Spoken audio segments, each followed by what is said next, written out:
Happy Saturday, guys, and welcome to the venue live. My name is Roger Ramirez, and this is Houston's first online live performance venue brought to you from R&R Studio. We're in the studio today with Ackerman, Dufour, and Witt. Thank you guys for joining us. It's a pleasure to have you here, guys.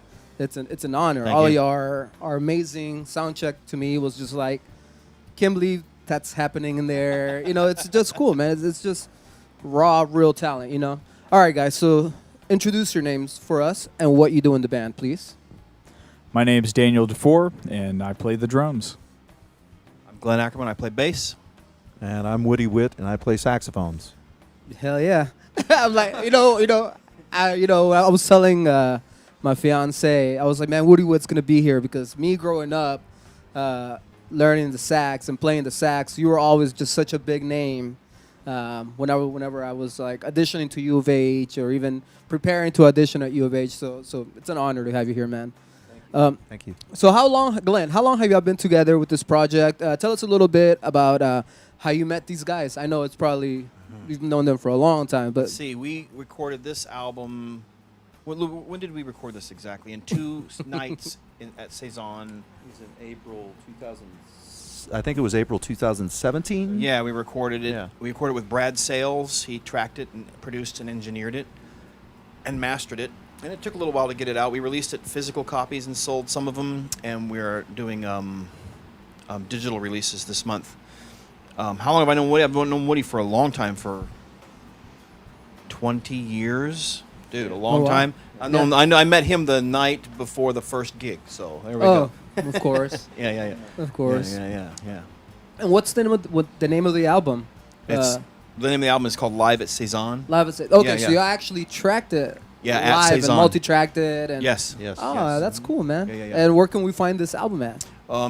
Right now, you can buy it from us personally. If you send us a message on Facebook, I can ship it to you. Or if people want to wait, it'll be live on all digital platforms.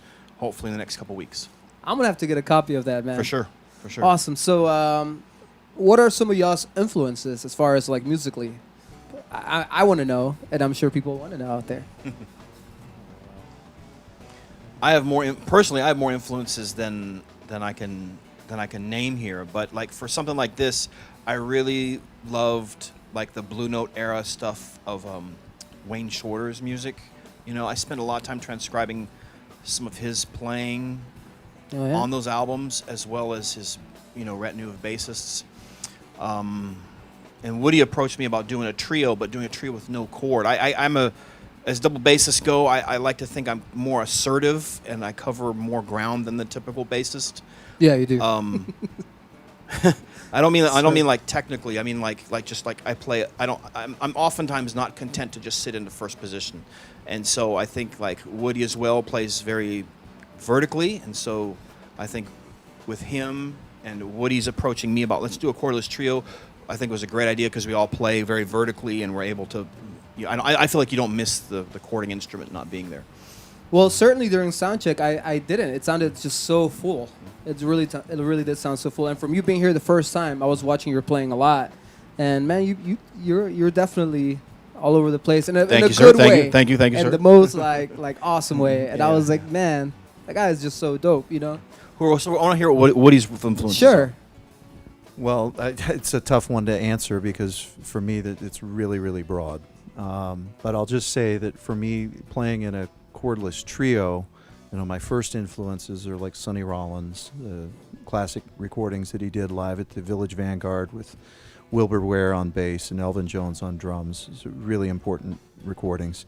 And Sonny recorded many other records during that period, played with Henry Grimes and Alan Dawson, and just a plethora of great bass players and drummers. But then another album that's really important to me is one called Motion by Lee Konitz, with Sonny Dallas on bass and Elvin Jones on drums. I just like the openness of the trio because it allows so much freedom for me to be able to suggest harmony, and it's more linear. It's freeing, and most people when they hear it, I think they're kind of struck by it, that it's maybe a bit of a challenge to listen to because it stretches your ear. It can seem rather abstract. But I think once you get into it, the way that I play is not so unconventional. I tend to, really outline harmony and be true to the songs that we're playing when we're playing tunes.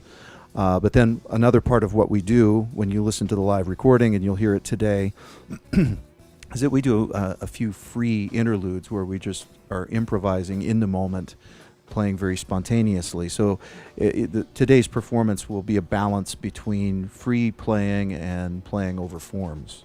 And I like the juxtaposition of that. That's awesome, dude. That's a great answer, by the way.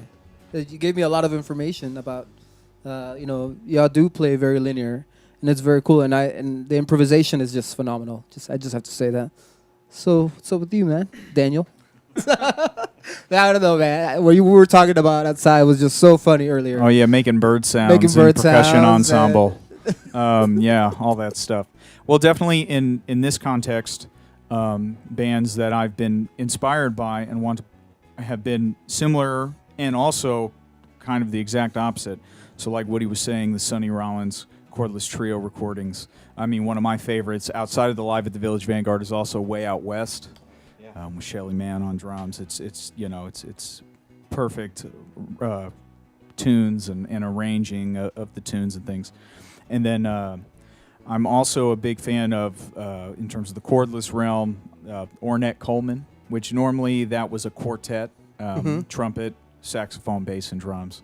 And specifically it being somebody like Billy Higgins on the drums or Ed Blackwell, being really inspired by that playing and trying to, not just adhere to that kind of playing through this, but understanding, how open they actually, play for this kind of group, or how simple it can be, deceitfully simple sometimes, and how terrifying I thought that could be, and it's a really beautiful moment. Something is just playing time when there's no chords or anything going on. It's really beautiful.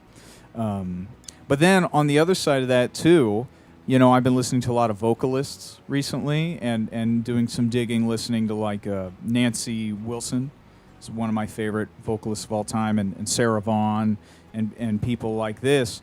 And the thing about that, why I relate that to this cordless situation, though there most of the time is somebody playing guitar or piano behind the vocalist or the solos or whatever, there's something about the presence of how they present the melody or their improvisations that I find is just so freeing and open and wonderful. And I've been really trying to extract that kind of essence into my playing on the drums.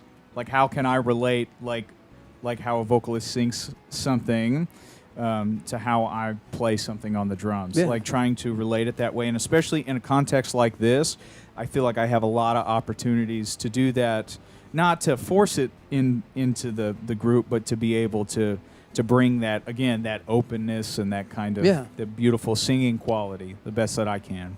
So I'm going to ask a dumb question, guys. So a cordless group, is that like a thing that's like a genre of music, or is for us or for me that I'm not really too much into like jazz or stuff like that? Is that a thing? Like, is that the cordless, just like what you were talking about, the cordless groups? Is that a thing that's... Go ahead. Okay. I wouldn't say that it's a genre in itself, but it certainly has a great history when you look at jazz in particular. Starting back in the 50s in that area, that like the Sonny Rollins recordings that we're referring to were made during that period, and there were a couple of other saxophone artists that did that.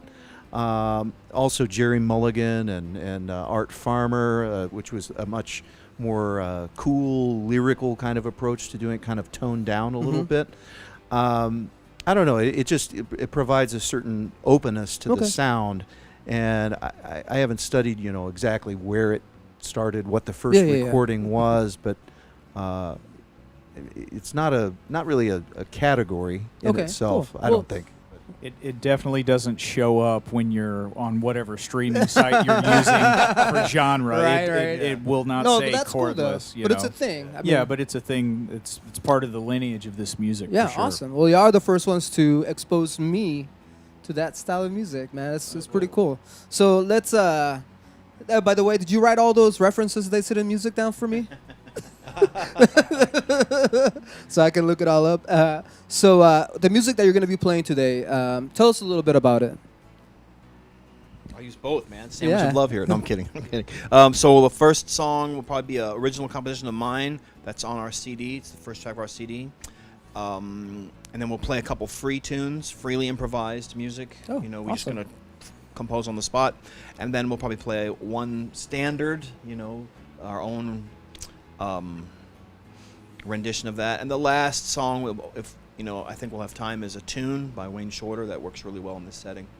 That's cool, man. So let's dream a little bit here. Okay. And I know y'all play all over the place and have played all over the place. But what is one venue that one day you would like to perform at? And we're gonna go individually. Oh.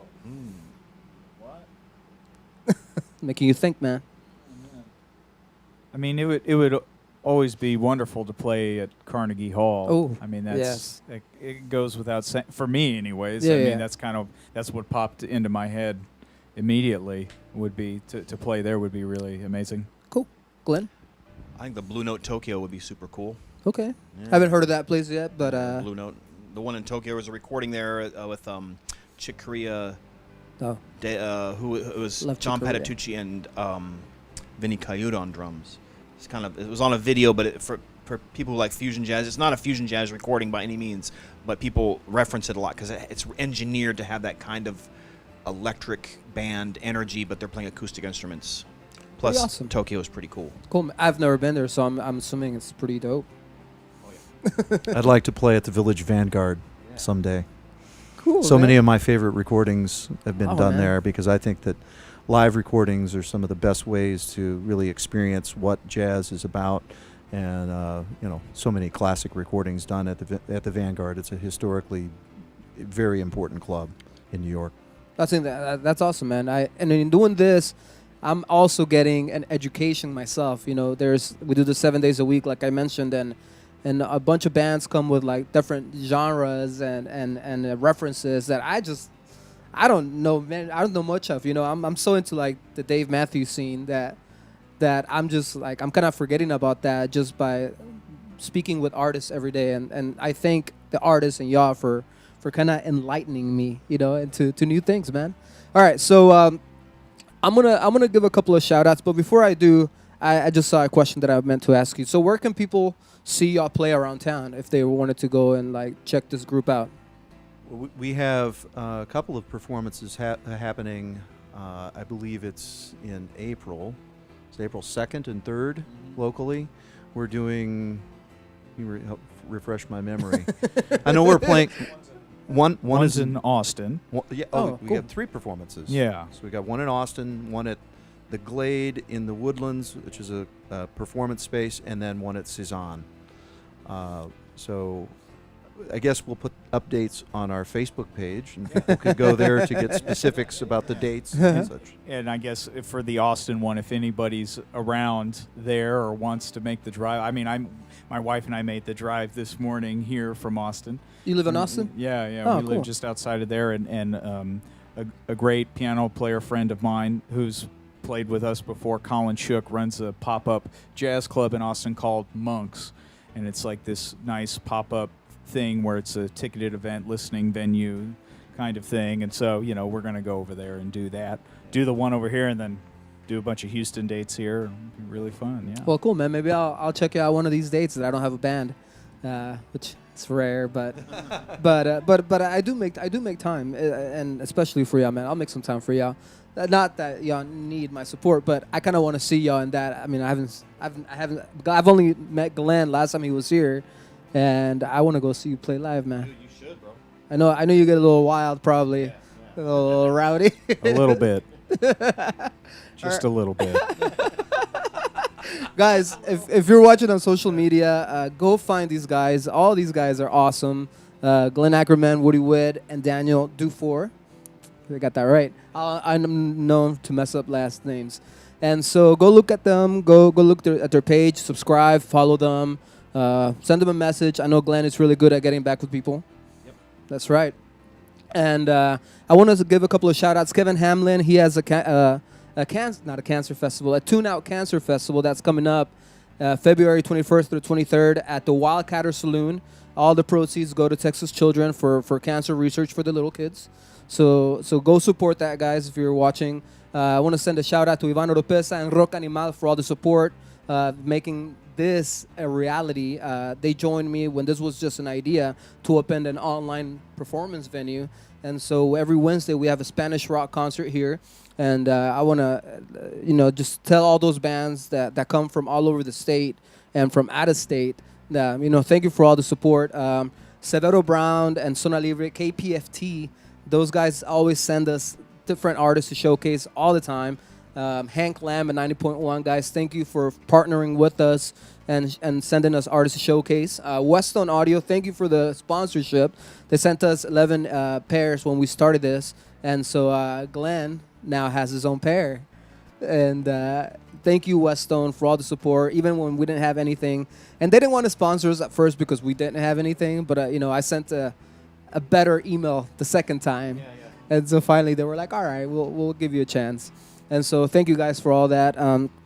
Guys, if you're watching on YouTube, subscribe to Glenn Ackerman's YouTube channel, guys. He's got tons of awesome content, and we're gonna put it on the description so people can just go directly to it and just click subscribe. And if you like what we're doing, guys, we showcase artists from all over the country, I guess. Now, give us a subscribe. Your subscription really helps us to get further sponsors and grow, and we want to keep doing this for a very long time. If you're watching on Facebook, share this event, guys. Make sure Glenn, Woody, and Daniel get seen by new people. Even if it's just that one person, from your share, maybe that person will like it and they will share, and then that person may have a lot of people that like it, will share. That's the power of social media, guys. It's free. Most of y'all already have a phone in your hands anyways, like 90% of the time. So support the musicians around town, man. It's always nice to feel supported by people. These guys work very hard and have practiced thousands of hours just to be super awesome. If you're watching on Twitter, follow us, guys. Retweet the event. If you're watching on Twitch, put the game down for a bit and listen to some music. Give your brain some oxygen. Don't just relax for a bit. Put Halo down or whatever's out there. Roblox. Put the games down. Listen to some awesome music. And I've said everything that I need to say, guys. Any final things you want to say before we get started? No? Subscribe, guys. And all right, we're going to take like a minute break. These guys are going to go into the booths, and we will get started with the show. Thank you for watching.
All right, guys, so thank you for tuning in.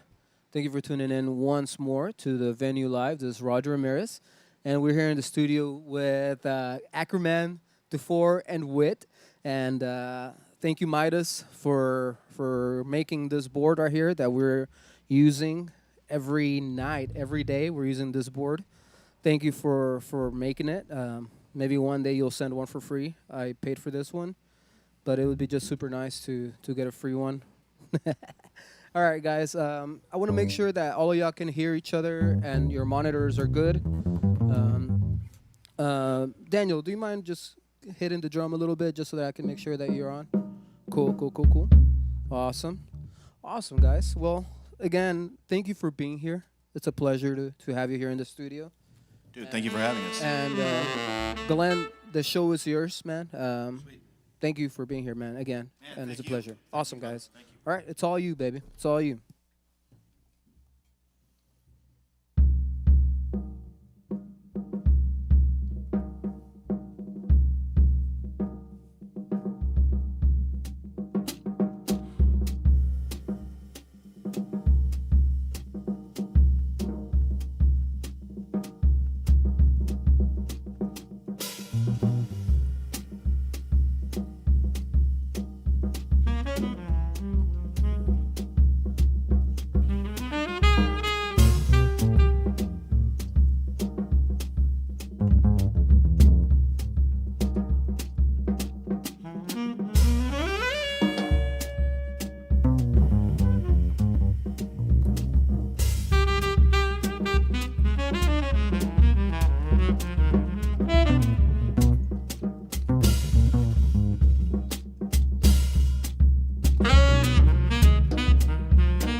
Yeah.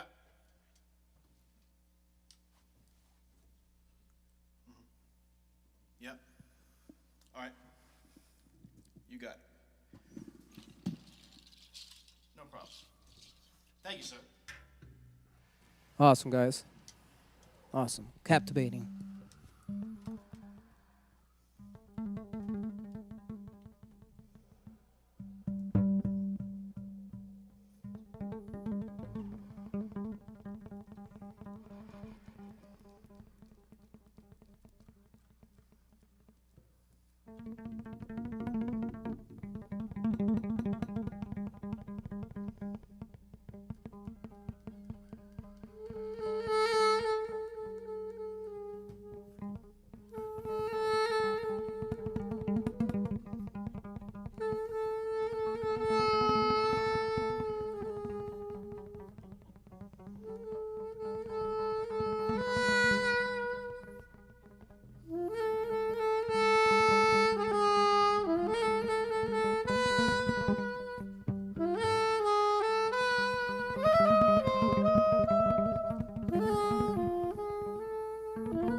That was awesome, guys. Nice. Thank you.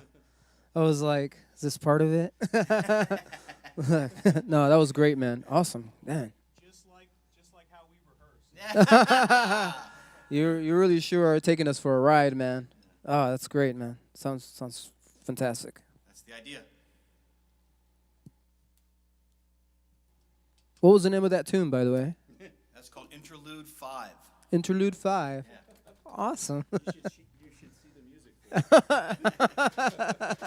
it. That's no for no, right? I got lost around the fourth minute. I couldn't tell. It's great, guys. It's fantastic. I love it. I love it. Y'all are the first to bring that style of music here. I love it. That's the idea. Yeah, man. Hell yeah. Just launch? Yeah. All right.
Yeah, man. That was awesome, guys.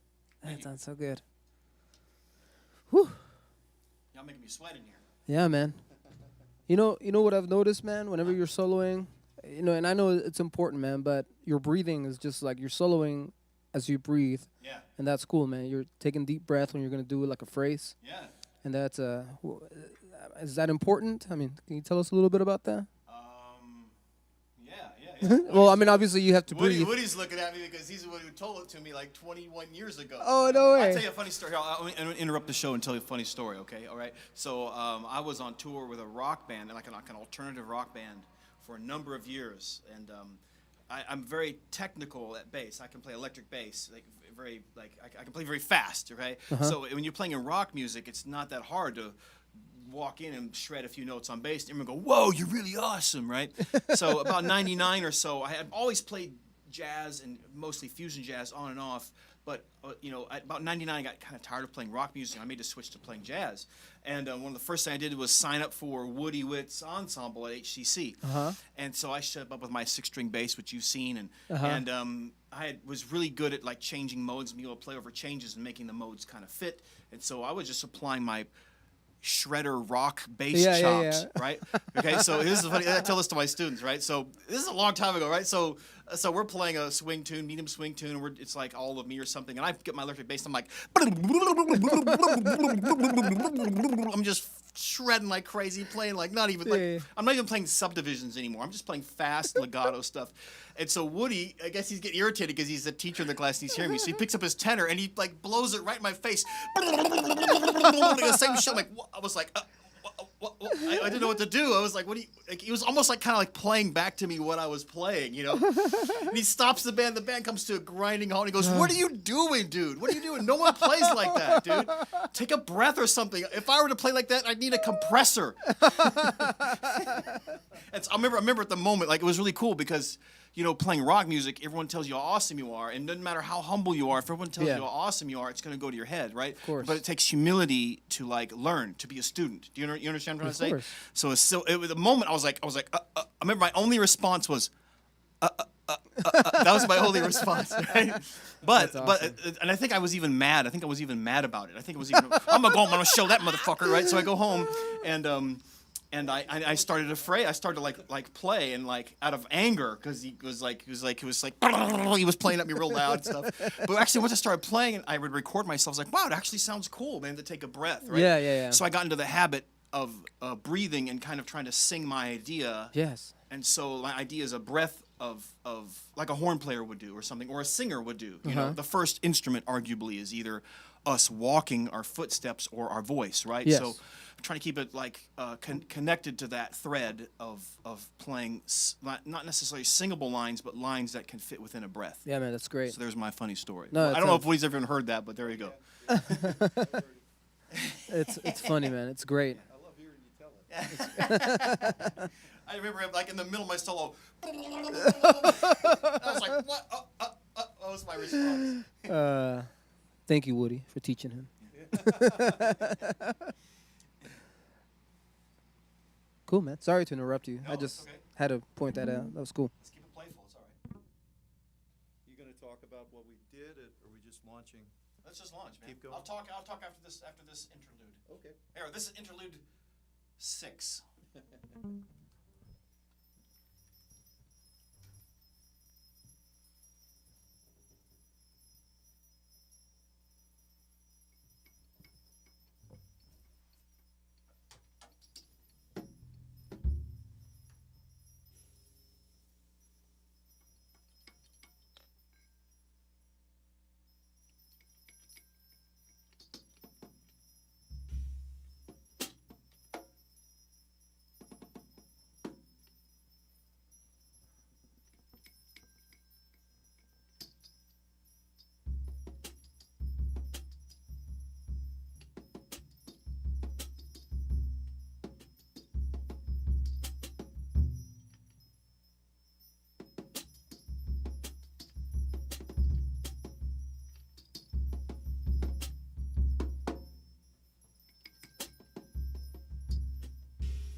Yeah, man.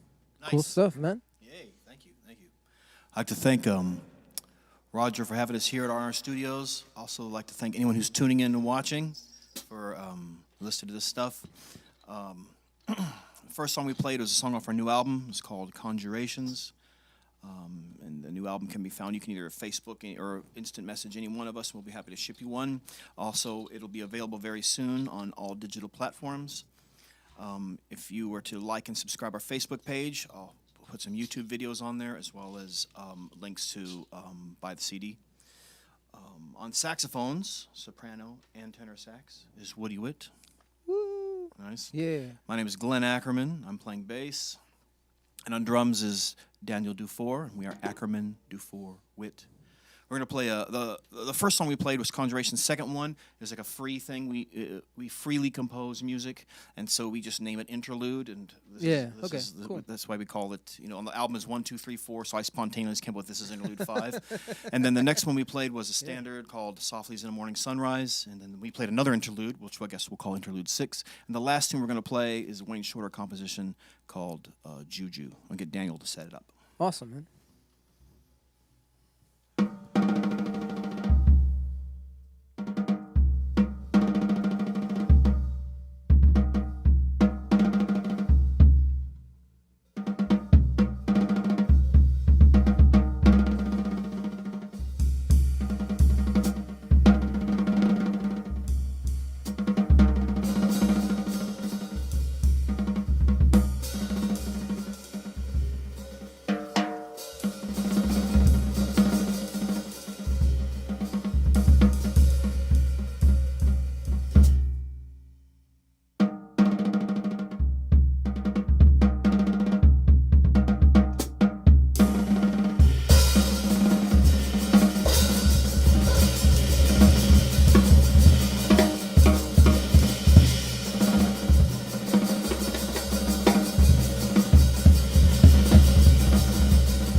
Awesome, guys. Congratulations, man. You Nice. rock. Thank you so much. Congratulations, man. You're awesome. Man, it was a pleasure to have you here, man. That was what was the name of that last tune, man? It's called Juju. Juju, man. That's a tune, man. I was trying to find a word to describe it, but I just couldn't. Besides, I think the name describes it yeah. Juju, bro. Nah, man. Thank you for being here, Glenn. Man, thank you for having us. Of course, man. Guys, look these guys up. Glenn Ackerman, Daniel Dufour, and Woody Witt, man. These guys are awesome. It's a pleasure to have had you here, man. We're going to definitely post this, tag you in all the posts, make Sweet. sure people find you. Awesome, guys. All right, well, thank you. Have a great evening, guys, Thank you, or sir. afternoon, guys. Everybody that watched, thank you for tuning in. We'll see you in a few hours, guys. Thank you very much, guys. Bye. Bye-bye.